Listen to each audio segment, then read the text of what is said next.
Welcome back to the Burning Empowerment of Your Soul blog series.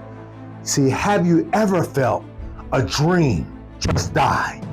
Like the world is actively shoveling dirt onto the deepest desires of your heart. Maybe it was a betrayal that knocked the wind out of you, or a setback that made the future that you prayed for feel like a cruel joke. You work, you believe, you give your all, and for what? To end up further behind than when you started? If you are in that place of questioning, of heartbreak, of wanting to just give it all up, this post is for you. Because in that very moment of despair, the biblical figure Joseph was right there with you. Over the next 5 parts of this post, we're going to walk through his incredible journey from a pit of betrayal to the pinnacle of power. He is living proof that you can be betrayed, sold, forgotten, and falsely accused and still see your destiny come to pass. His story is the ultimate guide to perseverance. And if he can move from a literal pit to the palace of the most powerful man in the world without dropping his destiny, then so can you. Your comeback story is far too expensive, far too valuable to be abandoned now. So let's begin. Let's get brutally honest about betrayal. It's the starting point for so many abandoned dreams. The deepest wounds often come not from our enemies, but from those who should have been standing with us. Now picture Joseph. He's a confident, perhaps even arrogant 17-year-old. He's the favored son, wearing a coat of many colors that screams of his father's love and his own grand destiny. A destiny that he's seen even in his dreams, where even the sun, moon, and the stars bow down to him. But his own brothers, consumed with a venomous jealousy, see the dreamer and despise the dream. The coat doesn't just represent favor to them, it represents his arrogance and their own insecurities. So they whip the symbol of promise from his back, throw him into a dry well, and sit down to eat a meal while he begs for his life from the darkness below.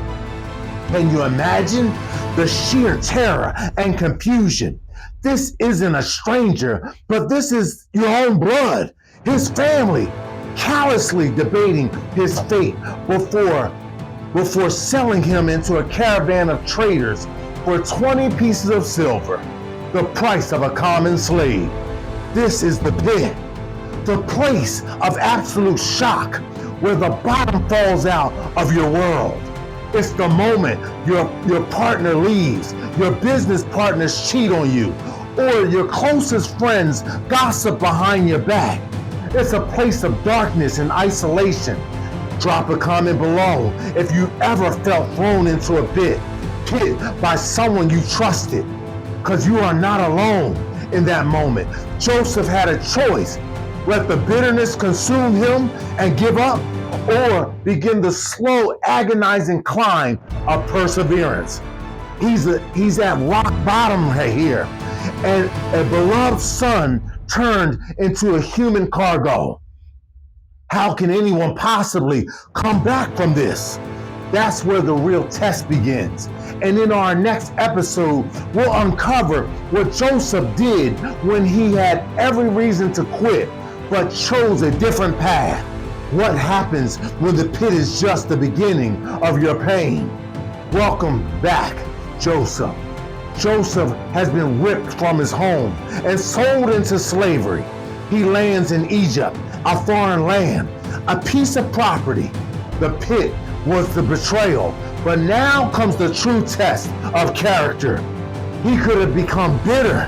He could have cursed his fate and done the bare minimum to survive. But instead, he serves with such integrity and excellence in the house of the officer named Potiphar, and he's put in charge of the entire household. He's rising. It looks like things are turning around. His commitment to never give up is paying off. But then comes the second wave of the test. And this one might be even worse. He's falsely accused of assault by Potiphar's wife after he honorably rebuffs her advances. Wait a minute, he did the right thing, and he still ended up in a worse position with no trial, no one to speak on his behalf, and he's thrown into a royal prison, another pit, another setback, another thick layer of dirt shoveled onto his dream. Most of us would be broken, screaming, "This isn't fair.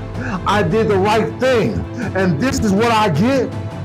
It's the voice that says that integrity is for fools and a life of perseverance is a waste of time. Here at Burning Empowerment of Your Soul, we believe your tests are not designed to destroy you, but only to define you.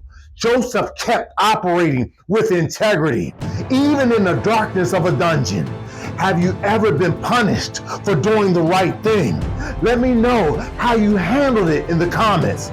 This is where so many of us abandon our journey. He's in a dungeon, forgotten and forsaken after making the right choice. It seems like his destiny is dead and buried. But what do you do in that dark place? In the waiting, in what prepares you for the light? In our next portion of this post, we're going to break down the most critical season of all, the waiting. How do you keep your faith when God goes silent? Joseph is in a prison. He passed the test of integrity, and he's rewarded with a prison cell. This is the season of waiting, and it is the hardest season of all. It's one thing to have perseverance and you're actively fighting, but it's another thing to keep believing when your life is one long silence from God, unchanging day after another. Joseph's story teaches us this difficult lesson. What you do in the waiting period determines if you'll be ready for the palace. He didn't succumb to despair. He understood, perhaps intuitively, that every season serves a divine purpose. As Ecclesiastes reminds us, to everything there's a season and a time to every purpose under heaven. Joseph lived this truth, even when it felt like a lie. He had to believe that his prison season had an expiration date, and his palace season was already penciled into God's plan. So what did he do? He got to work. He refused to let his circumstances, a prisoner, forgotten and failed, define his identity. He was so trustworthy that the prison warden put him in charge of all the other prisoners. He was leading, managing, and administrating from a jail cell. Then when Pharaoh's cupbearer and the baker were thrown into the same prison, Joseph, leaning on his God-given gift, interpreted their dreams. He was honing the very gift that would be his ticket out. Don't wait for the big stage to show your gifts. Using your gifts in your current season is the very thing that the God is looking for, your spirit to sharpen and your hope in keeping your hope alive. See, Joseph was proving his character long before his promotion. He's been faithful, but he's still a prisoner. It's been over a decade of suffering. Is his faithfulness for nothing? A forgotten man with a forgotten gift, or is it? The next part reveals the moment everything changes. Get ready for the divine pivot. See, for two full years after interpreting the cupbearer's dream, Joseph languished in this prison. The one man who could have secured his freedom forgot all about him. The waiting dragged on. This is the final exam of perseverance, the point where you feel you've been completely forgotten about. But then it happens. Then it finally happens. Pharaoh has two terrifying dreams that no magician or wise man in Egypt could interpret. Suddenly, in a panic, the cupbearer remembers the Hebrew man in the prison. In a rush, they shave Joseph and bring him out of the dungeon. In a breathtaking instant, he goes from the stench of a jail cell to a perfumed air of royal courthood. He stands before the most powerful ruler in the world, not as a groveling prisoner, but as a confident vessel of divine wisdom sent by God. He doesn't take credit, but he says, I cannot do it, but God will give Pharaoh the answer that he desires. He then interprets the dreams of 7 years of abundance, followed by 7 years of devastating famine, and lays out a detailed administrative plan to save the entire nation. From prisoner to prime minister in a single conversation. How is that even possible? This is the divine pivot of God. It wasn't some random stroke of luck, but it was the direct result of 13 years of unseen faithfulness. In a breathtaking moment, Pharaoh looks at the former slave, this forgotten prisoner, and says, can we find anyone like this man, one in whom is the Spirit of God? He takes off his signet ring and puts it on Joseph's finger, dresses him in fine linen, and declares him second in command over all of Egypt. What a pivot! Are you believing for it on your own life? You need to declare it. Declare it in the comments below. Joseph now has power, wealth, and authority beyond his wildest dreams. But the story isn't over. The ultimate test is yet to come. What will he do when the very people who threw him in the pit show up at his feet begging for help? That's what we'll uncover. We'll see next. That moment is so powerful in this episode because this is the victory moment. Welcome to that final chapter of Joseph's journey. Years have passed. The famine Joseph predicted had ravaged the land. And who should appear in Egypt, desperate for food? His 10 older brothers. They are brought before him, this powerful Egyptian ruler, and then they bow down to him, their faces to the ground, fulfilling his dream that sparked their jealousy all those years before. They had no idea that it's Joseph in front of them. After a series of tests to gauge their character, Joseph can no longer contain himself, and he reveals his identity. And his brothers are paralyzed with terror. The man they sold into slavery now holds their very lives in his hands. This is the moment of victory, but now not in the way that we expected. But it isn't about revenge, but it's about redemption. Joseph, looking back at the arc of his life, the pit, the slavery, the prison, and the promotion, says one of the most powerful lines in Scripture. You intended to harm me, but God intended it for good. That is the ultimate victory. It's looking at your deepest wounds and seeing them as a part of a divine plan. So how do you get the victory mindset? First, document your micro wins. The journey of destiny isn't one giant leap, but it's 1,000 small faithful steps. Did you get out of bed today? When depression tried to keep you down, that's a win, and write it down.